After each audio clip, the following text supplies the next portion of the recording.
الحمد لله رب العالمين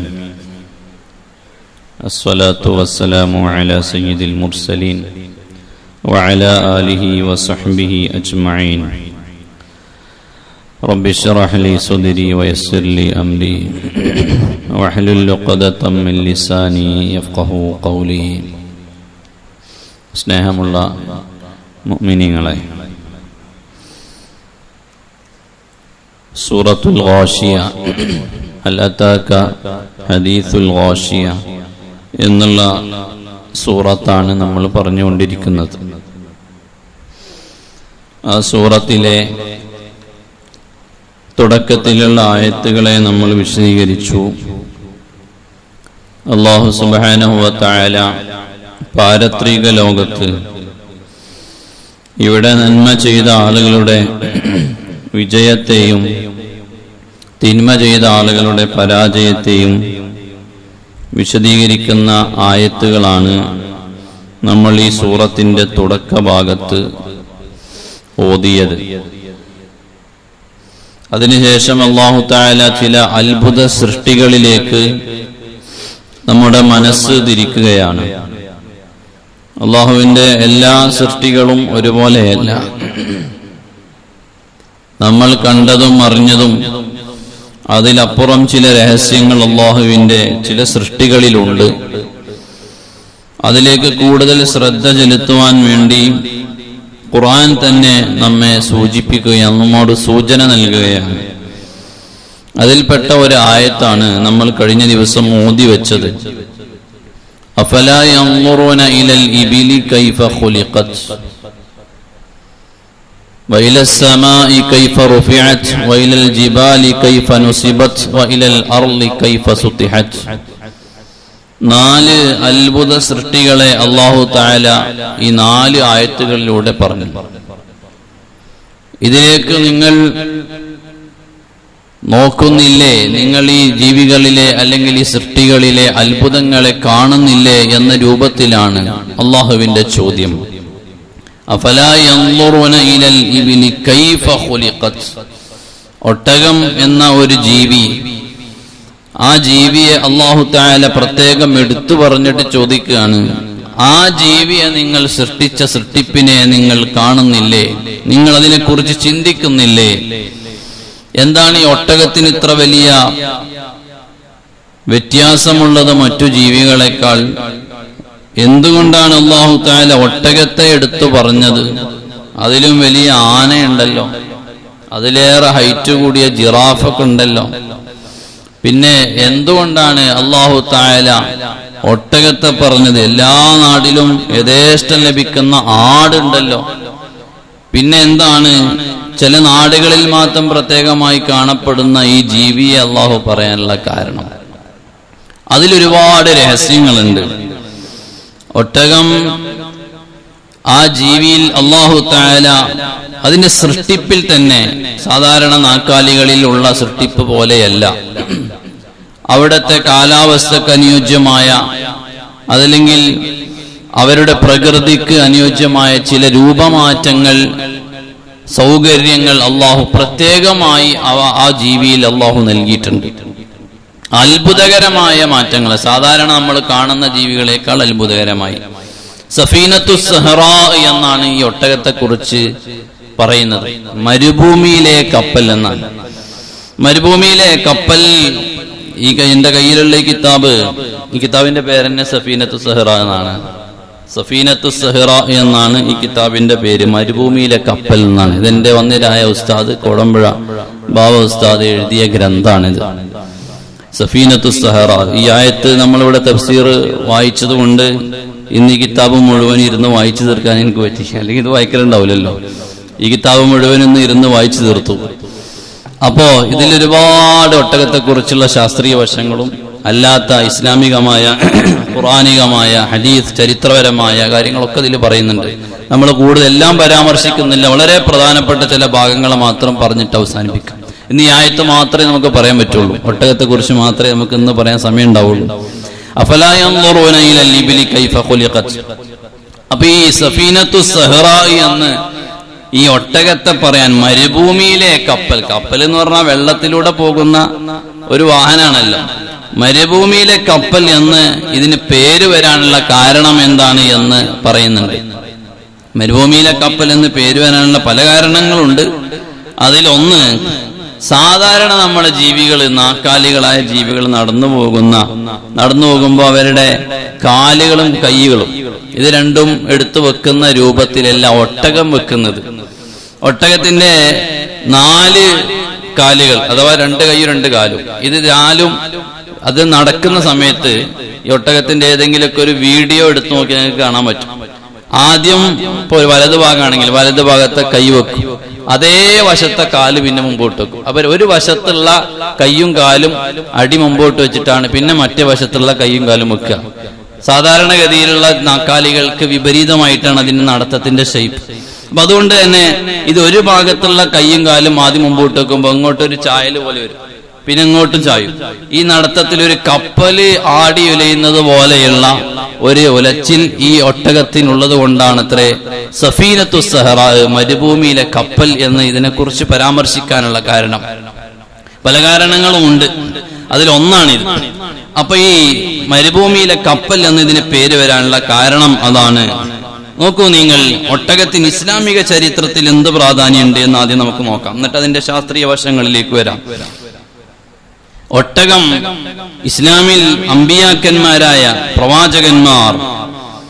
അമ്പിയാക്കന്മാരുടെ വാഹനമായിരുന്നു ഒട്ടകം എന്നുള്ളത്. അങ്ങനെ ഒരു ഭാഗ്യം ലഭിച്ച ജീവിയാണ് ഒട്ടകം. മഹാന്മാരായ പ്രവാചകന്മാർ, ആ പ്രവാചകന്മാരുടെ വാഹനമായിരുന്നു ലിബിലു മിൻ മറാക്കിബിൽ അംബിയാ, അമ്പിയാക്കളുടെ വാഹനമായിരുന്നു ഒട്ടകം എന്നുള്ളത്. മഹാനായ ഹബീബായ മുത്ത് റസൂലുള്ളാഹി സല്ലല്ലാഹു അലൈഹി വസല്ലം തങ്ങൾ പഠിപ്പിക്കുന്ന ഹദീസിൽ കാണാം, അൻ ഇബ്നു അബ്ബാസ് റളിയല്ലാഹു അൻഹുമ ഖാല ഹജ്ജ റസൂലുള്ളാഹി സല്ലല്ലാഹു അലൈഹി വസല്ലം ഫലമ്മാ അതാ വാദി ഇസ്ഫാൻ. വാദി ഇസ്ഫാൻ എന്ന് പറഞ്ഞ സ്ഥലത്തെത്തിയപ്പോൾ നബി സല്ലല്ലാഹു അലൈഹി വസല്ലം തങ്ങൾ മഹാനായ സിദ്ദീഖുൽ അക്ബർ തങ്ങളോട് ചോദിച്ചു, യാ അബൂബക്കർ അയ്യു വാദിൻ ഹാദാ, അല്ലയോ അബൂബക്കർ തങ്ങളെ ഈ സ്ഥലം ഏതാണ്, ഇപ്പൊ ഇത് ഏതാണ് ഈ താഴ്വര എന്ന് ചോദിച്ചു. ഖാല, മഹാനായ അബൂബക്കർ സിദ്ദീഖ് റളിയല്ലാഹു അൻഹു പറഞ്ഞു, വാദി ഇസ്ഫാൻ എന്ന് പറയുന്ന സ്ഥലമാണ് നബിയെ ഇത്. വഖാല സല്ലല്ലാഹു അലൈഹി വസല്ലം, അപ്പോൾ നബി സല്ലല്ലാഹു അലൈഹി വസല്ലം തങ്ങൾ പറഞ്ഞു, വലഖദ് മർറ ബിഹാദൽ വാദി നൂഹും വഹൂദും വഇബ്രാഹിം അലാ ബഖറാത്തിൽ ലഹും ഹുമുരിൻ ഖുതുമുഹുൽ ലീഫ്. മഹാനായ നൂഹ് നബി അലൈഹി സ്വലാത്തു വസ്സലാം, ഹൂദ് നബി അലൈഹി സ്വലാത്തു വസ്സലാം, ഇബ്രാഹിം നബി അലൈഹി സ്വലാത്തു വസ്സലാം തുടങ്ങിയ പ്രവാചകന്മാരെല്ലാം ഇതുവഴി വാദി ഇസ്ഫാനിലൂടെ അവരുടെ ഒട്ടക സംഘങ്ങളുമായി സഞ്ചരിച്ചിട്ടുണ്ട് സിദ്ദീഖുൽ അക്ബർ എന്ന് നബി സല്ലല്ലാഹു അലൈഹി വസല്ലം തങ്ങൾ പറഞ്ഞു. അപ്പൊ തങ്ങൾക്ക് ഈ സ്ഥലം അറിയാത്തോണ്ട് ചോദിച്ചതല്ല, ഇത് ഏതാണെന്ന് നമ്മൾ അറിയില്ല. അങ്ങനെ ചോദിപ്പിക്കുമല്ലോ, ചില ചോദ്യങ്ങൾ അങ്ങനെ ചോദിച്ച് ഉത്തരം പറയിപ്പിച്ചിട്ട് പറയും എന്നതുപോലെ തങ്ങളെ ചോദിച്ചാണ് ഇതേതാ സ്ഥലം എന്നറിയോ? സിദ്ദീഖ് റളിയല്ലാഹു അൻഹു വാദി ഉസ്മാനാൻ. ആ വെറും വാദി ഉസ്മാൻ എന്നല്ല ഇതിന്റെ പ്രത്യേകത. ഇവിടെ നൂഹ് നബി അലൈഹി സ്വലാത്തു വസ്സലാം, ഹൂദ് നബി അലൈഹി സ്വലാത്തു വസ്സലാം, ഇബ്രാഹിം നബി അലൈഹി സ്വലാത്തു വസ്സലാം ഇവരൊക്കെ ഒട്ടകത്തിലൂടെ സഞ്ചരിച്ച സ്ഥലം കൂടെയാണ് ഈ സ്ഥലം എന്ന് നബി സല്ലല്ലാഹു അലൈഹി വസല്ലം തങ്ങൾ പറയുകയുണ്ടായി. അപ്പൊ പ്രവാചകന്മാരുടെ വാഹനം കൂടെയായിരുന്നു ഒട്ടകം എന്നുള്ളത്. എല്ലാറ്റിലും ഉപരി നോക്കൂ നിങ്ങൾ, അഫ്ളലുൽ മറാഖ്, ഏറ്റവും ശ്രേഷ്ഠമായ വാഹനാണ് ഒട്ടകം എന്നുള്ളത്. ഏറ്റവും ശ്രേഷ്ഠതയുള്ള വാഹനാണ്. കാരണം എന്താണെന്നറിയോ? അർറുകൂബു ഫിൽ ഹജ്ജി അഫ്ളലു മിനൽ മശീ അലൽ മദ്ഹബി സ്വഹീഹി. ഹജ്ജിന് പോകുന്ന സമയത്ത് നബി സല്ലല്ലാഹു അലൈഹി വസല്ലം തങ്ങൾ ഹജ്ജിന് പോയത് എങ്ങനെയാണ് നോക്കൂ നിങ്ങൾ. അന്ന റസൂലുള്ളാഹി സ്വല്ലല്ലാഹു അലൈഹി വസല്ലം ഹജ്ജ റാകിബൻ. നബി സല്ലല്ലാഹു അലൈഹി വസല്ലം തങ്ങൾ വാഹനപ്പുറത്താണ് ഹജ്ജിന് പോയത്, ഒട്ടകപ്പുറത്താണ് ഹജ്ജിന് പോയത്. തങ്ങൾ ഹജ്ജിന് പോയത് ഒട്ടകപ്പുറത്താണ്. അപ്പൊ അതുകൊണ്ട് തന്നെ അർറുകൂബു ഫിൽ ഹജ്ജി അഫ്ളലു മിനൽ മശീ അലൽ മദ്ഹബി സ്വഹീഹ്. ഏറ്റവും അഫ്ളലായ രൂപം ഹജ്ജിന് പോകുന്ന ആളുകൾ വാഹനപ്പുറത്ത് പോകലാണ്, വാഹനം കയറിയിട്ട് ഹജ്ജിന് പോകലാണ്. സുന്നത്തായ രൂപം അങ്ങനെ തന്നെയാണ് എന്ന് കിതാബിൽ പറയുന്നു. കാരണം നബി സല്ലല്ലാഹു അലൈഹി വസല്ലം തങ്ങൾ വാഹനപ്പുറത്താണ് ഹജ്ജിന് പോയത്. നടന്നു പോകുന്ന ഹജ്ജിന് പോകുന്ന ആളുകൾക്ക് വലിയ ഷറഫ് കാണുന്നുണ്ട് അല്ലേ? കാരണം എന്താ? അങ്ങനെ ആളുകൾ ഭയങ്കര സംഭവമായി കാണുന്നുണ്ടല്ലേ. നടന്നു പോകുന്ന ഹജ്ജിന് പോകാൻ വേണ്ടിയിട്ട് അങ്ങനെ പ്രേരിപ്പിക്കുന്നില്ല. വാഹനം കയറി പോകലാണ് ഇസ്ലാം സുന്നത്താക്കിയത് നടന്നു പോകുന്നതിനേക്കാൾ.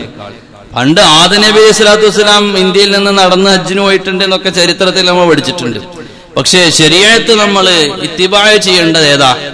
നമുക്ക് സുന്നത്തായി വരുന്ന സുന്നത്തുകളെ നമ്മൾ ആരുടെ സുന്നത്തുകളാണ്, ചര്യയാണ് ഇത്തിബാഅ ചെയ്യേണ്ടത്? ഹബീബായ മുത്ത് റസൂലുള്ളാഹി സ്വല്ലല്ലാഹു അലൈഹി വസല്ലം. അതുകൊണ്ട് നടന്ന് ഹജ്ജിന് പോകുക എന്നുള്ളത് വലിയ സംഭവമൊന്നുമല്ല ഇസ്ലാമിൽ. അത് ചിലപ്പോ ആളുകളെ ശ്രദ്ധ പിടിക്കാനോ മറ്റൊക്കെ കാരണമായേക്കാം. അതിൻ്റെതായ റിസ്ക് എടുക്കുമ്പോൾ അതിന്റെ പ്രതിഫലമൊക്കെ ഉണ്ടായേക്കാം. ഇസ്ലാം പറയുന്നത് എന്താണ്? സുന്നത്തായ രൂപം ഏതാണ്? വാഹനത്തിൽ ഹജ്ജിന് പോവുക എന്നുള്ളതാണ്. കാരണം നബി സല്ലല്ലാഹു അലൈഹി വസല്ലമ തങ്ങൾ വാഹനപ്പുറത്താണ് മദീനയിൽ നിന്ന് മക്കയിലേക്ക് ഹജ്ജിന് വന്നത്. അല്ലേ? നടത്തത്തിന് പ്രാധാന്യമുണ്ടായിരുന്നു എങ്കിൽ തങ്ങൾക്ക് നടന്നു വരാമായിരുന്നു. അല്ലെ? അക്കാലത്ത് നടന്നു പോയിരുന്നില്ല ആളുകൾ. അതായത് അത്രയും ദൂരം നടക്കുന്നത് വലിയ സംഭവമല്ല. അന്ന് നടന്നു പോകുന്ന കച്ചവട സംഘങ്ങളില്ലേ, ഷാമിലേക്കും മറ്റും നടന്നു പോകുന്ന കച്ചവട സംഘങ്ങളില്ലേ, ഇങ്ങനെയൊക്കെ ഉണ്ടായിരിക്കെ 450 കിലോമീറ്റർ അന്നത്തെ കാലത്ത് അവരെ സംബന്ധിച്ചിടത്തോളം നടന്നു പോകുക എന്നുള്ളത് വലിയൊരു സംഭവമൊന്നുമല്ല. എന്നിട്ടും നബി സല്ലല്ലാഹു അലൈഹി വസല്ലമ തങ്ങള് വാഹനപ്പുറത്താണ് പോയത്. അപ്പൊ സുന്നത്ത് വാഹനപ്പുറത്ത് പോകലാണ് എന്ന് മനസ്സിലായി. നടന്നു പോയി എന്ന് വിചാരിച്ചത് കൊണ്ട് അയാൾക്ക് വലിയ ഷറഫും ഔലിയന്റെ മർത്തബൊന്നും കിട്ടൂല. അല്ലേ? അങ്ങനെയാണ്. ഇന്ന് പിന്നെ കുറെ ആളുകൾ അങ്ങനെയാണ്. എന്തെങ്കിലുമൊക്കെ രീതിയിൽ ഇങ്ങോട്ട് വൈറലായി ഫേമസ് ആയി കഴിഞ്ഞാൽ പിന്നെ അവര് വേറൊരു മദ്ഹബ് ഉണ്ടാക്കുകയാണ്, അവർ പുതിയൊരു ദീൻ ഉണ്ടാക്കുകയാണ്. കുറച്ച് ആളുകൾ സപ്പോർട്ട് ചെയ്ത് എന്തെങ്കിലും ഒരു അമൽ ചെയ്ത് ആയിക്കഴിഞ്ഞാൽ പിന്നെ അവർ പുതിയൊരു മദ്ഹബ് കൊണ്ട് വരികയാണ്. പിന്നെ അവർക്ക് തന്നെ തോന്നുന്നു ഞാൻ ഈ അത്യാവശ്യം ദീനൊക്കെ ഉണ്ടാക്കിയ തിരക്കേടില്ല, നാല് നല്ലതിലേക്ക് ഇബ്ലീസിന്റെ പണിയാണ്. അപ്പൊ ഏതായാലും നടന്ന ഹജ്ജിന് പോയി എന്ന് വിചാരിച്ച് ഒരാൾക്ക് വലിയ ഷറഫ് കൂടാനും പോകുന്നില്ല. കാരണം സുന്നത്തായ രൂപം വാഹനം കയറലാണ് എന്ന് ഹബീബായ മുത്ത് നബി സല്ലല്ലാഹു അലൈഹി വസല്ലം തങ്ങൾ പഠിപ്പിക്കുന്നുണ്ട്.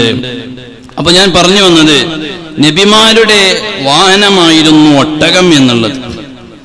നബി സല്ലല്ലാഹു അലൈഹി വസല്ലം തങ്ങൾക്ക് തങ്ങളുടെ വാഹനമായിരുന്നു ഒട്ടകം. ഉണ്ടായിരുന്നല്ലോ, ഒട്ടകങ്ങളും ഉണ്ടായിരുന്നു. തങ്ങളുടെ വാഹനങ്ങൾ ഒന്നല്ല, തങ്ങൾക്ക് വാഹനങ്ങൾ ഉണ്ടായിരുന്നു. അത് ഒരൊട്ടകം മാത്രമല്ല, തങ്ങളെ വാഹനങ്ങൾ കാണാം. തങ്ങളെ വീട്ടിലുണ്ടായിരുന്ന നബി സല്ലല്ലാഹു അലൈഹി വസല്ലം തങ്ങൾക്ക് 7 കുതിരകൾ ഉണ്ടായിരുന്നു. കാന ലഹു സല്ലല്ലാഹു അലൈഹി വസല്ലം സബഅത്തുൻ അഫ്റാസ്, 7 കുതിരകൾ ഉണ്ടായിരുന്നു. വസിത്തു ബിഗാൽ, ഗോവർ കഴുത, കഴുതയും കുതിരയും കൂടി ചേർന്നുണ്ടാകുന്ന ഒരു ഗോവർ കഴുത എന്ന് പറയും. അത് 6 എണ്ണം ഉണ്ടായിരുന്നു. ഹിമാറാനി, 2 കഴുതകൾ ഉണ്ടായിരുന്നു തങ്ങളുടെ അടുത്ത്. 2 ഇങ്ങനെ ജീവികൾ ഉണ്ടായിരുന്നു.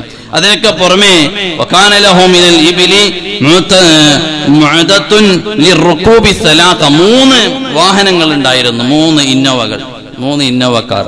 ഏതാണ് ആ 3 എണ്ണം? 3 എണ്ണം ഉണ്ടായിരുന്നു. ആ 3 എണ്ണത്തിന്റെ പേരെന്താണ്?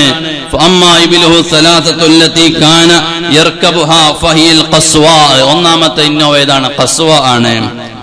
രണ്ടാമത്തേത് ഏതാണ്? രണ്ടാമത്തേത് ജദ്അ ആണ്. മൂന്നാമത്തേത് ഖുളുബ ആണ്. 3 ഒട്ടകങ്ങൾ നബി സല്ലല്ലാഹു അലൈഹി വസല്ലം തങ്ങളുടെ വാഹനങ്ങൾ. തങ്ങളുടെ ഒരു ബൈക്ക് ഉണ്ടാവുമ്പോ, ഒരു വീട്ടിൽ 2 വണ്ടി ഉണ്ടാവുമ്പോഴേക്ക് ആളുകൾ പറയാൻ തുടങ്ങും അല്ലേ? നബി സല്ലല്ലാഹു അലൈഹി വസല്ലം തങ്ങളുടെ 3 വാഹനങ്ങൾ ഉണ്ടായിരുന്നു. ആവശ്യങ്ങൾ ഉണ്ടാകാം. ആവശ്യങ്ങൾ കൂടുന്ന ആളുകൾക്ക് അതിന് സൗകര്യങ്ങൾ കൂടുതൽ വേണ്ടി വരും അല്ലേ? അങ്ങനെയല്ലേ? ഒരു മനുഷ്യന് എങ്ങോട്ടും പോകേണ്ട ആവശ്യമില്ല. അയാളെ വീട് മാത്രം ഇരിക്കുകയാണ്.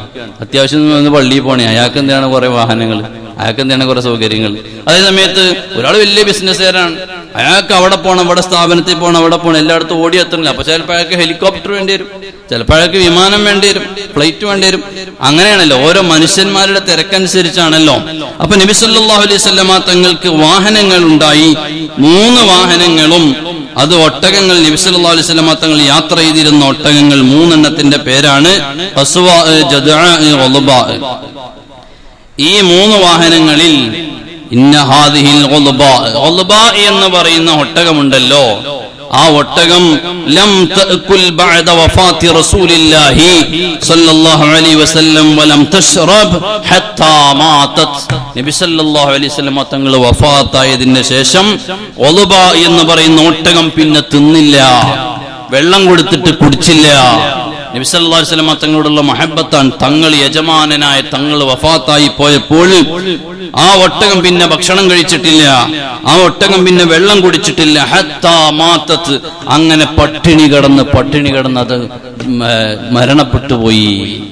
നബി സല്ലല്ലാഹു അലൈഹി വസല്ലം തങ്ങളുടെ മഹബ്ബത്തിന്റെ പേരിൽ ഈ ഉളബ എന്ന് പറയുന്ന ഒട്ടകം, ആ ഒട്ടകാകാൻ പോലുള്ള ഭാഗ്യം പോലും നമുക്ക് ഉണ്ടായില്ലല്ലോ അല്ലേ. അള്ളാഹു നമ്മളെ സ്വർഗീയ ലോകത്ത് മുത്തുനബി സല്ലല്ലാഹു അലൈഹി വസല്ലം തങ്ങളോട് ഒരുമിച്ച് കൂട്ടി തരട്ടെ. വൽ ഖസ്വ എന്ന് പറഞ്ഞ ഒട്ടകാണ് രണ്ടാമതൊരു ഒട്ടകം. പേര് കേട്ട ഒട്ടകം അതാണ്, ചുവന്ന നിറത്തിൽ. ഖസ്വ എന്നവർ തങ്ങൾ ഹിജ്റ പോയ ഒട്ടകം. ഹിയല്ലത്തി ഹാജറ അലൈഹാ റസൂലുള്ളാഹി സ്വല്ലല്ലാഹു അലൈഹി വസല്ലം. നബി സല്ലല്ലാഹു അലൈഹി വസല്ലം തങ്ങൾ അതിന്റെ പുറത്താണ് ഹിജ്റ പോയത്. ഭാഗ്യവാനായ ഒട്ടകം. ഇഷ്തറാഹാ മിൻ അബീ ബക്കറിൻ റളിയല്ലാഹു അൻഹു ബി 800 ദിർഹമിൻ. 800 ദിർഹം കൊടുത്തിട്ടാണ് മഹാനായ നബി സല്ലല്ലാഹു അലൈഹി വസല്ലം തങ്ങൾ അബൂബക്കർ സിദ്ദീഖ് റളിയല്ലാഹു അൻഹുവിന്റെ അടുക്കൽ നിന്ന് ആ ഖസ്വ എന്ന് പറഞ്ഞ ഒട്ടകത്തിനെ മേടിച്ചത്. ആ ഖസ്വ എന്ന് പറഞ്ഞ ഒട്ടകത്തിന് തങ്ങൾ വില കൊടുത്ത് അബൂബക്കർ സിദ്ദീഖ് റളിയല്ലാഹുവിന്റെ കയ്യിൽ നിന്ന് മേടിച്ച ഒട്ടകാണ്. ആ ഒട്ടകം പിന്നെ പല യുദ്ധവേദികളിലും തങ്ങളെ വാഹനമായി സഞ്ചരിച്ചിട്ടുണ്ട്. അവസാനം നബി സല്ലല്ലാഹു അലൈഹി വസല്ലം തങ്ങളുടെ വഫാത്ത് വരെ അത് ജീവിച്ചിട്ടുണ്ടായി. അതിനുശേഷവും ജീവിച്ചു. അബൂബക്കർ സിദ്ദീഖ് റളിയല്ലാഹു അൻഹുവിന്റെ ഭരണകാലത്താണ് പിന്നീട് ആ ഒട്ടകം മരണപ്പെട്ടു പോകുന്നത്. അപ്പൊ ഖസ്വ എന്ന് പറഞ്ഞ ഒട്ടകം നബി സല്ലല്ലാഹു അലൈഹി വസല്ലം തങ്ങളുടെ വാഹനമായിരുന്നു. ഇങ്ങനെ ഒട്ടകത്തിന് നോക്കുമ്പോൾ ചരിത്രത്തിൽ ഇടമുണ്ട്. അമ്പിയാക്കന്മാരുടെ വാഹനങ്ങളായിരുന്നു ഒട്ടകങ്ങൾ. മറ്റു വാഹനങ്ങൾ ഉപയോഗിച്ചിട്ടുണ്ട്, ഒട്ടകത്തിനും അതിൽ ഇടമുണ്ട് എന്ന് മാത്രം. നോക്കൂ നിങ്ങൾ, നബി സല്ലല്ലാഹു അലൈഹി വസല്ലം തങ്ങളോട് പരാതി പറഞ്ഞ ഒട്ടകങ്ങളുടെ സംഭവം നമ്മൾ കേട്ടിട്ടുണ്ടല്ലോ. നബി തങ്ങളോട് സംസാരിച്ച ഒട്ടകങ്ങൾ. ഒരു ദിവസം നബി സല്ലല്ലാഹു അലൈഹി വസല്ലം തങ്ങൾ ഇങ്ങനെ നടന്നു പോകുമ്പോ അതാ വഴിയിൽ നിന്ന് ഒരു ഒട്ടകം ഇങ്ങനെ നിൽക്കുന്നുണ്ട്. ഇങ്ങനെ ഒട്ടകം ഇങ്ങനെ കഴുത്ത് ഉയർത്തിപ്പിടിച്ചിട്ട് എന്തോ പിറുപിറുക്കുന്നുണ്ട്, എന്തോ ശബ്ദം ഉണ്ടാക്കുന്നുണ്ട്. നോക്കിയപ്പോ എന്താണ്, ഹബീബായ മുത്തുനബി സല്ലല്ലാഹു അലൈഹി വസല്ലം തങ്ങളോട് സംസാരിക്കുകയാണ്. തങ്ങൾക്കതിന്റെ ഭാഷ മനസ്സിലായി. വഖാല, തങ്ങൾ ചോദിച്ചു, ഐന സ്വാഹിബു ഹാദാ, ഈ ഒട്ടകത്തിന്റെ യജമാനൻ എവിടെ? അയാൾ വന്നപ്പോൾ ഒട്ടകത്തിന്റെ പരാതി എന്താണെന്ന് അറിയുമോ? ഒട്ടകം പറയുന്നത്, ഇന്നഹു ശക്കാ ഇലയ്യ കത്റത്തുൽ അമലി വഖില്ലത്തുൽ ഇൽഫ്. നിങ്ങൾ ഇതിനെ തീരെ ഭക്ഷണം കൊടുക്കുന്നില്ല, പണി നല്ലോണം എടുപ്പിക്കുന്നുണ്ട് അല്ലേ? ആനുണ്ട്, നല്ലോണം അധ്വാനിപ്പിക്കും, പക്ഷെ അതിന് വേണ്ട രീതിയിൽ ഭക്ഷണം കൊടുക്കുന്നില്ല. അതുകൊണ്ട് ഫഅഹ്സിനു ഇലൈഹി, അതിനോട് നല്ല സ്വഭാവം കാണിക്കാൻ വേണ്ടിയിട്ട് നിങ്ങളോട് പറയാനാണ് എന്നോട് പരാതി പറഞ്ഞത്. ഒട്ടകം നബി സല്ലല്ലാഹു അലൈഹി വസല്ലം തങ്ങളോട് പറയാണ്, നബിയെ, എന്റെ യജമാനെ വല്ലാതെ ഇടങ്ങാറാക്കുന്നുണ്ട്, ഒരുപാട് ലോഡ് തലയിൽ വെച്ച് എന്നെ പുറത്ത് കയറ്റിയിട്ട് ഓട്ടിച്ചു കൊണ്ടുപോകാൻ. എന്നാ പച്ചവെള്ളം മനുഷ്യൻ തരുമോ? അതിട്ടില്ലേ? അപ്പൊ അതിന് നിങ്ങളൊന്ന് പരാതി പറയണം, ഒന്ന് പരിഹരിച്ചു തരണം. നബി സല്ലല്ലാഹു അലൈഹി വസല്ലം തങ്ങൾ അദ്ദേഹത്തെ വിളിച്ചു കൊണ്ടുവന്നിട്ട് അദ്ദേഹത്തിന് പറഞ്ഞു മനസ്സിലാക്കി കൊടുത്ത് ഇതിന് പരിഹാരം കണ്ടു. ഒട്ടകത്തിന്റെ പ്രശ്നത്തിന് നബി തങ്ങൾ പരിഹാരം കൊടുത്തു. ഇങ്ങനെ വ്യത്യസ്തങ്ങളായ റിവായത്തുകൾ കാണാൻ പറ്റും.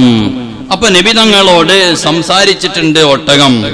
ഇനി നോക്കൂ നിങ്ങൾ, ഒന്നുകൂടെ പറഞ്ഞാൽ നബി സല്ലല്ലാഹു അലൈഹി വസല്ലം തങ്ങളുടെ ജീവിതത്തിൽ തങ്ങളെ യാത്രകളിലൊക്കെ പങ്കാളിയായി കൂടെ ഉണ്ടായിരുന്ന ഒരു വാഹനമാണ് ഒട്ടകം. എന്നാൽ അതിന്റെ മുമ്പുള്ള പ്രവാചകന്മാരിൽപ്പെട്ട ഒരു പ്രവാചകനാണല്ലോ മഹാനായ സ്വാലിഹ് നബി അലൈഹി സ്വലാത്തു വസ്സലാം. സ്വാലിഹ് നബി അലൈഹി സ്വലാത്തു വസ്സലാമിന്റെ ഒട്ടകത്തെ കുറിച്ച് ഖുർആൻ പരാമർശിച്ചിട്ടുണ്ടല്ലോ. ഖുർആനില് സ്വാലിഹ് നബി അലൈഹി സ്വലാത്തു വസ്സലാമിന്റെ ഒട്ടകത്തെ കുറിച്ച് ചരിത്രം പറഞ്ഞിട്ടുണ്ട്. ആ സ്വാലിഹ് നബി അലൈഹി സ്വലാത്തു വസ്സലാം ആരാണ്? സമൂദ് ഗോത്രത്തിലേക്ക് അല്ലാഹു തആല അയച്ച നബിയും റസൂലുമാണ് സ്വാലിഹ് നബി അലൈഹി സ്വലാത്തു വസ്സലാം. ആരാണ് ഈ സ്വാലിഹ് നബി അലൈഹി സ്വലാത്തു വസ്സലാമിന്റെ സമൂദ് ഗോത്രം എന്ന് പറയുന്നത്? ആരാ? സ്വാലിഹ് നബി നൂഹ് നബി അലൈഹി സ്വലാത്തു വസ്സലാമിന്റെ പരമ്പരയിൽപ്പെട്ട പ്രവാചകനാണ്. സ്വാലിഹ് ഇബ്നു അബ്ദ് ഇബ്നു മാസിഹ് ഇബ്നു ഉബൈദ് ഇബ്നു ഹാജിർ ഇബ്നു സമൂദ് ഇബ്നു ആബിർ ഇബ്നു ഇറം ഇബ്നു സാം ഇബ്നു നൂഹ് അലൈഹിസ്സലാം. ആ പ്രവാചകന്മാരുടെ നൂഹ് നബി അലൈഹി സ്വലാത്തു വസ്സലാമിന്റെ ഇങ്ങനെ വന്നുള്ള പരമ്പര പറഞ്ഞതാണ്. അപ്പോ സ്വാലിഹ് നബി അലൈഹി സ്വലാത്തു വസ്സലാം അങ്ങനെയുള്ള പ്രവാചകനാണ്. ആ സമൂദ് ഗോത്രം എന്ന് പറയുന്നത് മഷൂറായ ഒരു ഗോത്രമായിരുന്നു, അറിയപ്പെട്ട ഗോത്രമായിരുന്നു. സക്കനോബിൽ ഹിജർ, അവര് കല്ലുകൾ തുറന്നിട്ടാണ്, അതിന് അത്രയും മല്ലന്മാരായിരുന്നു. കല്ലൊക്കെ തുറന്ന് നമ്മൾ മുമ്പത്തെ തഫ്സീറിന്റെ ഏതൊരു സൂറത്ത് വിശദീകരിച്ചപ്പോൾ പറഞ്ഞിട്ടുണ്ട് എന്റെ ഓർമ്മ. അപ്പോ സൂറത്തുൽ ഫജർ ആണെന്ന് തോന്നുന്നുണ്ട്. അപ്പൊ അതില് ഇവര് പാറ തുറന്നിട്ടാണ് അവര് ജീവിച്ചിരുന്നത്. അതിനകത്ത് അവര് ആ ആളുകളിലേക്കാണ് സ്വാലിഹ് നബി അലൈഹി സ്വലാത്തു വസ്സലാമിന് അള്ളാഹു ദീന് പറയാൻ വേണ്ടി അയക്കുന്നത്. അങ്ങനെ അവരാണെങ്കിലോ അബദത്തുൽ അസ്നാമാണ്, ബിംബങ്ങൾ ആരാധിക്കുന്ന ആളുകളാണ്. ഫദഅഹും സ്വാലിഹ് അലൈഹി സ്വലാത്തു വസ്സലാം ഇലാ ഇബാദത്തില്ലാഹി വഹ്ദഹു വഇലാ തർക്കിൽ അസ്നാം. അവരെ മഹാനായ സ്വാലിഹ് നബി അലൈഹി സ്വലാത്തു വസ്സലാം ഏകദൈവ വിശ്വാസത്തിലേക്ക് ക്ഷണിച്ചു. അവരുടെ ബഹുദൈവ ആരാധന ഒഴിവാക്കാൻ വേണ്ടി അവരോട് പറഞ്ഞു. അങ്ങനെയൊക്കെ പറഞ്ഞപ്പോ ഫആമന മിൻഹും ത്വായിഫത്തുൻ വകഫറ ജംഹൂറുഹും, കുറച്ചാളുകൾ വിശ്വസിച്ചു, ബാക്കിയുള്ളവരൊക്കെ സ്വാലിഹ് നബി അലൈഹി സ്വലാത്തു വസ്സലാമിനെ തള്ളി പറഞ്ഞു. അങ്ങനെ ഇപ്പൊ ഖുർആൻ പറയുന്നുണ്ട്, നിങ്ങൾ ഈ തെളിവുകളെ ഈ പ്രവാചകൻ അംഗീകരിക്കണം. അപ്പൊ അവര് പറഞ്ഞു, നിങ്ങൾ സിഹിറുകാരനാണ്, സിഹിർ ചെയ്തിട്ടാണ് ഈ സംഗതി മാജിക് ഒക്കെ കാണിക്കുന്നത്, അതായത് മോചിതത്ത് കാണിക്കുന്നത്. അതിന് പറയാം, നിങ്ങൾ ഈ സിഹിർ ചെയ്തിട്ടാണ് ഇതൊക്കെ ചെയ്യുന്നത്, അതുകൊണ്ട് ഇത് നിങ്ങൾ സാധാരണ മനുഷ്യനാണ്, വേറെ പ്രത്യേകത ഒന്നുമില്ല, നിങ്ങൾ സിഹിർ പഠിച്ചു വന്നാണ്.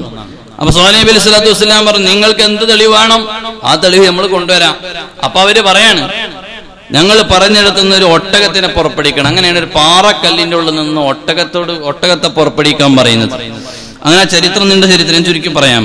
സ്വാലിഹ് നബി സ്വല്ലല്ലാഹു അലൈഹി വസല്ലം അങ്ങനെ അല്ലാഹു തആല ആ പാറക്കല്ലിനകത്ത് നിന്ന് ഒട്ടകത്തെ അല്ലാഹു തആല പുറപ്പെടുവിച്ചു. അങ്ങനെ പുറപ്പെടുവിച്ചപ്പോൾ പിന്നെ അവർക്ക് ഇനി ഒന്നും പറയാനില്ലല്ലോ. അപ്പൊ അല്ലാഹു ഖുർആനിൽ പറയാണ്, ഖാല യാ ഖൗമി ഇബ്ദുല്ലാഹ മാ ലക്കും മിൻ ഇലാഹിൻ ഗൈറുഹു قد جاءتكم بينة من ربكم هذه ناقة الله لكم آية. ഈ ഒട്ടകം നിങ്ങൾക്ക് അള്ളാഹുവിന്റെ ഒട്ടകാണ്. ഇത് പാറയുടെ അകത്തുനിന്ന് അള്ളാഹു പുറപ്പെടുവിച്ച ഒട്ടകാണ്. അതുകൊണ്ട് ഇത് നിങ്ങൾക്ക് എല്ലാവർക്കും തെളിവായിട്ടുള്ള ഒട്ടകം തന്നെയാണ്. അതുകൊണ്ട് എല്ലാവരും വിശ്വസിച്ചോളം. ആ ഒട്ടകത്തെ നിങ്ങൾ അള്ളാഹുവിന്റെ ഭൂമിയിൽ മേയാൻ വേണ്ടി വിട്ടുകളയണം, അതിനെ പിടിച്ചു വെക്കരുത്. വലാ തമസ്സുഹാ ബിസൂഇൻ, അതിനെ മോശമായ ഒന്നും അതിനെ ചെയ്യരുത്, ആക്രമിക്കരുത്, അതിനെ തൊടാൻ പോകരുത്, അതിനെ ആക്രമിക്കരുത്. അങ്ങനെ ചെയ്താൽ നിങ്ങൾക്ക് അപകടം വരും. ഫയഖുദകും അദാബുൻ അലീം, തൊട്ടാൽ വിവരം. അങ്ങനെ പഹയന്മാർ ഒട്ടകത്തിനെ കൊന്നു. ഒരു വെള്ളത്തിന്റെ പ്രശ്നമൊക്കെ ഉണ്ടായി, ഞാൻ ചുരുക്കി പറയാണ്. അങ്ങനെ ഒട്ടകത്തിന് കുടിക്കാൻ വെള്ളത്തിന് സമയം നിശ്ചയിച്ചു, മറ്റൊരു കുടിക്കാൻ വെള്ളം. ഒട്ടകം നല്ലോണം വെള്ളം കുടിക്കും, ഒറ്റ വലി തന്നെ 10-15 ലിറ്ററും കയറ്റുന്നതാണ്. അപ്പോ ഈ ഒട്ടകത്തിന് വെള്ളം കുടിക്കാൻ ഒരു ദിവസം മറ്റൊരു, അങ്ങനെ ഇവര് തർക്കത്തിലായി ഒട്ടകത്തിനെ കൊന്നു കളഞ്ഞു. ഒമാനിലെ സലാലയിൽ കാണാം, സ്വാലിഹ് നബി അലൈഹി സ്വലാത്തു വസ്സലാമിന്റെ ഒട്ടകം പുറപ്പെട്ട പാറ എന്ന് പറഞ്ഞിട്ട് അവിടെ ഒരു പാറക്കല്ല് കാണാൻ പറ്റും. ഞാൻ അവിടെ പോയിട്ടുണ്ട്. അവിടെ ഒരു ഒട്ടകത്തിന്റെ മുട്ടുകാല് കുത്തിയ അടയാളൊക്കെ ഉണ്ട് അവിടെ. അല്ലാഹു അലം അതാണെന്ന് പറയപ്പെടുന്നുണ്ട്. ഏതായാലും അപ്പൊ അങ്ങനെ സ്വാലിഹ് നബി അലൈഹി സ്വലാത്തു വസ്സലാമിന്റെ ഒട്ടകം, ആ ഒട്ടകം ചരിത്രത്തിൽ ഇടം പിടിച്ച ഒരു ഒട്ടകം കൂടെയാണ്. എന്നിട്ടോ നോക്കൂ നിങ്ങൾ, അവര് കൊന്നുകളഞ്ഞപ്പോ അവരല്ലാഹു നശിപ്പിച്ചു കളഞ്ഞു. അപ്പൊ ഈ ഒട്ടകം എന്ന് പറഞ്ഞ ഇസ്ലാമിക ചരിത്രത്തിൽ ഇടം പിടിച്ച ഒരു ജീവിയാണ്. അങ്ങനെയുള്ള ഒരു ജീവിയെ കുറിച്ചാണ് അള്ളാഹു പറഞ്ഞത്, അഫലാ യൻളുറൂന ഇലൽ ഇബ്ലി കൈഫ ഖുലിഖത്. എങ്ങനെയാണ് ഈ ഒട്ടകത്തിന്റെ സൃഷ്ടിപ്പ് നിങ്ങൾ ചിന്തിച്ചിട്ടുണ്ടോ? ഒന്ന് നോക്കൂ നിങ്ങൾ. ഒട്ടകം 40 വർഷം മുതൽ 50 വയസ്സ് വരെ, 40 to 50 വയസ്സ് വരെ ജീവിക്കുന്ന ഒരു ജീവിയാണ് ഒട്ടകം. 40-50. നേരത്തെ നമ്മൾ പറഞ്ഞല്ലോ, നബി തങ്ങളോട് പരാതി പറഞ്ഞ ഒട്ടകം, മുതലാളി തിന്നാൻ തരുന്നില്ല എന്ന് പറഞ്ഞ ഒട്ടകം. ആ ഒട്ടകത്തെ പറ്റി പറഞ്ഞപ്പോ ഹദീത്തിന്റെ വിശദീകരണത്തിലുണ്ട് 40 വർഷമായിട്ട് അയാൾ പോറ്റിക്കൊണ്ടിരിക്കുന്ന ഒട്ടകാണെന്ന്. 20 ആണെന്നും അഭിപ്രായമുണ്ട് ഹദീത്തിൽ. അപ്പൊ ഏതായാലും 40-50 വർഷത്തോളം ഒരു ഒട്ടകം ജീവിക്കും, അത്രയും അതിന് ആയുസ്സുണ്ട്. ഈ ഒട്ടകത്തിന്റെ ചില അവയവങ്ങളിൽ മാറ്റങ്ങളുണ്ട്. അതിന്റെ കണ്ണുകൾ വളരെയധികം സൂക്ഷ്മമായ കാര്യങ്ങൾ കാണാൻ പറ്റിയ നല്ല കണ്ണുകളാണ് അതിന്റെ കണ്ണുകൾ, ഒട്ടകത്തിന്റെ. ആ കൺപോളകൾക്ക് മുകളിൽ നീളമുള്ള പീലികളാണ് ഉണ്ടാകുക. അതെന്തിനാണ് അള്ളാഹു സംവിധാനിച്ചു കൊടുത്തതെന്ന് ചോദിച്ചാൽ, പൊടിക്കാറ്റടിക്കും മരുഭൂമിയിൽ. അപ്പൊ അതിന്റെ കണ്ണിന് പ്രയാസങ്ങളൊന്നും വരാതിരിക്കാൻ വേണ്ടിയാണ് അള്ളാഹു അങ്ങനെ സംവിധാനിച്ചു കൊടുത്തിട്ടുള്ളത്. ഒട്ടകത്തിന്റെ മൂക്ക് നിങ്ങൾ ഫോട്ടോയിലോ അല്ലെങ്കിൽ വീഡിയോയിലൊക്കെ എടുത്ത് നോക്കിയാൽ എല്ലാ ജീവികളുടെയും ഇങ്ങനെ വായ ഇങ്ങനെ ഉണ്ടാവും. പക്ഷെ ഒട്ടകത്തിന്റെ മൂന്നാമതൊരു പൊളിയും കൂടി ഇങ്ങനെ പൊളിഞ്ഞിട്ടുണ്ടാവും, ഇങ്ങനെ വിലങ്ങിന് ഒന്നുകൂടെ പൊളിഞ്ഞിട്ടുണ്ടാവും. അപ്പൊ ഇങ്ങനെ ഒരു ഒട്ടകത്തിന്റെ വായ ഉണ്ടാവും, മുകളിലേക്കൊരു പൊളിയും കൂടെ ഉണ്ടാവും. അതെന്തിനാണെന്ന് ചോദിച്ചാൽ ഈ മുള്ളുകളൊക്കെ ഉള്ള ചെടികളൊക്കെ ഇത് തിന്നും. അപ്പൊ അതുകൂടെ ചവക്കാനുള്ള സൗകര്യത്തിന് വേണ്ടി അള്ളാഹു നൽകിയ ഒരു സംവിധാനമാണ് മൂക്ക്. നമ്മുടെ മൂക്ക് നമുക്ക് വല്ല സ്മെല്ലും വന്നു കഴിഞ്ഞാൽ അങ്ങനെയാണ് പൊത്തി പിടിക്കണം അല്ലേ? പറ്റാത്ത എന്തെങ്കിലും മണം ഇറങ്ങാൻ പിടിക്കും അല്ലേ? അതിന് നമ്മളെ കൈ അങ്ങോട്ട് പൊങ്ങനെ വേണം. മൂക്കിങ്ങനെ ഒറ്റയ്ക്ക് അടച്ചു പിടിക്കാൻ പറ്റില്ല. ആരാള് മണം വന്നു കഴിഞ്ഞാൽ ഒന്ന് പിടിച്ചു നോക്കി. മൂക്ക് ഒറ്റയ്ക്ക് അടക്കാൻ പറ്റണ്ട? ഒന്ന് അടച്ചു നോക്കിയേ, ഒന്ന് കാണട്ടെ. മുഖത്തിന്റെ ശൈലിയൊക്കെ മാറും, കണ്ണൊക്കെ തുറച്ചു വരും. ഇപ്പൊ ആരും കാണിക്കണ്ട, എന്നെ പേടിപ്പിക്കണ്ട. മറ്റോ കാണിച്ചു നോക്കണ്ട്. അടയൂല, മൂക്ക് ഒറ്റയ്ക്ക് അടയൂല. മൂക്കിന്റെ 2 ദ്വാരം അടക്കാൻ പറ്റുന്ന ആരാ അവിടെ ഉള്ളത്? എന്നാ ഒരിക്കൽ സമ്മാനം കൊടുക്കണം അടുത്ത ക്ലാസ്സിൽ. മൂക്കിന്റെ ദ്വാരം ഒറ്റയ്ക്ക് അടക്കാൻ കഴിയില്ല, നമ്മളെ കൊണ്ട് കഴിയില്ല. ഒട്ടകത്തിന് കഴിയും. ഒട്ടകത്തിന് മൂക്ക് അടച്ചു വെക്കാൻ പറ്റും, തുറന്നു വെക്കാനും പറ്റും. എന്താണ് അതിന് കാരണം എന്ന് പറയുക? ഈ പൊടിക്കാറ്റ് തന്നെയാണ് പ്രശ്നം. പൊടിക്കാറ്റടിക്കുമ്പോൾ ഇതിന്റെ മൂക്കിലേക്ക് പൊടി കയറിയാൽ, വിദേശത്ത് പോയ ആളുകൾക്കറിയാം പൊടിക്കാറ്റ് എന്ന് പറഞ്ഞാൽ ഇവിടെ അടിക്കുന്ന കാറ്റല്ല. പൊടിക്കാറ്റ് വന്നു കഴിഞ്ഞാൽ മനുഷ്യനടക്കം ചിലപ്പോൾ മൂടിപ്പോകും. അത്തരം ഇതിലെ മണൽ വരും. അപ്പൊ ഈ സാധനം ശ്വസിക്കുമ്പോൾ അതിന്റെ ശ്വാസകോശത്തിലേക്ക് മണൽ പോയാൽ പ്രശ്നമാണ്, പൊടി പോയാൽ പ്രശ്നമാണ്. അതുകൊണ്ട് ഇവിടെ ഇങ്ങനെ കറങ്ങി ജീവിക്കുന്ന ഈ ജീവിക്ക് അള്ളാഹു കൊടുത്ത ഒരു സൃഷ്ടിപ്പിൽ തന്നെ കൊടുത്ത ഒരു സംവിധാനമാണ്. അതിന്റെ അകത്തേക്ക് പൊടി പോകാതിരിക്കാൻ ഒരു സേഫ്റ്റി കവർ അള്ളാഹു കൊടുത്തു. മൂക്കിൽ മുമ്പിൽ ഒരു കവറിങ് കൊടുത്തു. അത് ഒട്ടകം വിചാരിച്ചാൽ അടക്കാൻ പറ്റും. ഒട്ടകം തുറക്കാൻ വേറെ ആള് വരേണ്ട ആവശ്യമൊന്നുമില്ല. അടച്ചു പോയാൽ പിന്നെ അത് വേറെ ആൾ വന്നിട്ടൊന്നും വേണ്ട തുറക്കാൻ. ഒട്ടകത്തിന് വേണ്ടുമ്പോൾ അടക്കാൻ പറ്റും, ഒട്ടകത്തിന് വേണ്ടെന്നുണ്ടെങ്കിൽ തുറക്കാനും പറ്റും. അതാണ് അതിന്റെ സിസ്റ്റം. അങ്ങനെ ഉള്ള ഓരോ സൃഷ്ടിപ്പിനുമുള്ള മാറ്റങ്ങൾ അല്ലാഹു. അതിന്റെ കുളമ്പ് കാലിലേക്ക് നോക്കിയാൽ, കാല് മരുഭൂമി മണലാണല്ലോ. മണലിലൂടെ നടന്നു പോകുമ്പോ നമ്മളിവിടെ ഉള്ള പോത്തിന്റെ ഒക്കെ 2 പീസായിരിക്കില്ലേ കുളമ്പ്, 2 ഭാഗം അങ്ങനെയല്ലേ? ഒട്ടകത്തിന്റെ ഒരൊറ്റ ഒന്നായിരിക്കും, കുറച്ച് വീതിയിലായിരിക്കും. അതിനിടയ്ക്ക് ഒരു പാട ഉണ്ടാവും. അതെന്തിനാണ്? ചവിട്ടിയാൽ പെട്ടെന്ന് താന്നു പോകാതിരിക്കാൻ വേണ്ടിയാണ്.